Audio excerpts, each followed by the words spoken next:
Bonjour à tous, aujourd'hui je vous retrouve pour parler gestion de course.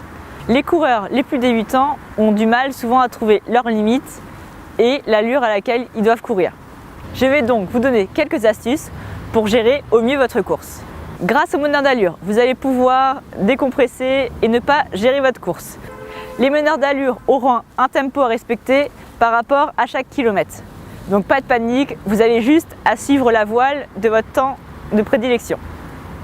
Si vous voulez vous la jouer un peu plus autonome et que les meneurs d'allure ne correspondent pas à vos tempos, libre à vous de courir à votre rythme. Dans la vidéo 1, vous pouvez retrouver le test pour savoir quel temps vous pouvez prévoir sur un 10 km et sur un semi-marathon.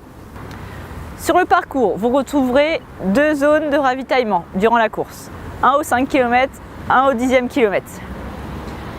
Le ravitaillement n'est pas forcément utile pour les 10 km. Prévoyez plus pour le semi-marathon.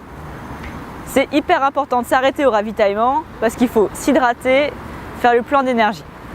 Ne faites pas de folie pendant le semi-marathon. Un sucre, une orange ou un raisin sec. Si vous n'avez jamais mangé ce genre de choses durant une de vos sorties, cela peut vous entraîner une pointe de côté et la sensation de ne pas être à l'aise dans votre course. N'oubliez surtout pas de boire. Il est hyper important de boire avant la course, pendant pour le semi-marathon et de s'hydrater vraiment après. C'est pour éviter les tendinites.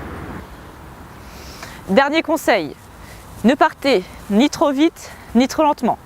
Si vous partez trop lentement, vous risquez d'être déçu quant à votre performance. Je vous explique, vous partez lentement, vous allez avoir un rythme dit de croisière, vous n'allez pas vous sentir essoufflé, vous allez accélérer légèrement sur la fin, le chrono ne sera pas satisfaisant. Au contraire, partir trop vite est négatif pour l'aspect psychologique. Vous allez être bien, vous allez suivre tout le monde. Arrivé à un moment, vous allez être fatigué, votre organisme aura brûlé plus d'énergie que prévu, vous allez être dans le dur. On attend à peu près 2000 personnes pour la course. Imaginez une centaine de personnes, déjà vous doublez. Psychologiquement, c'est vraiment pas très bon. Pour éviter de partir trop lentement ou trop vite, je vous conseille durant l'entraînement et durant les séances que vous allez faire, de trouver votre rythme et de s'y caler. Je vous souhaite un bon entraînement et une bonne semaine et je vous retrouve dimanche prochain.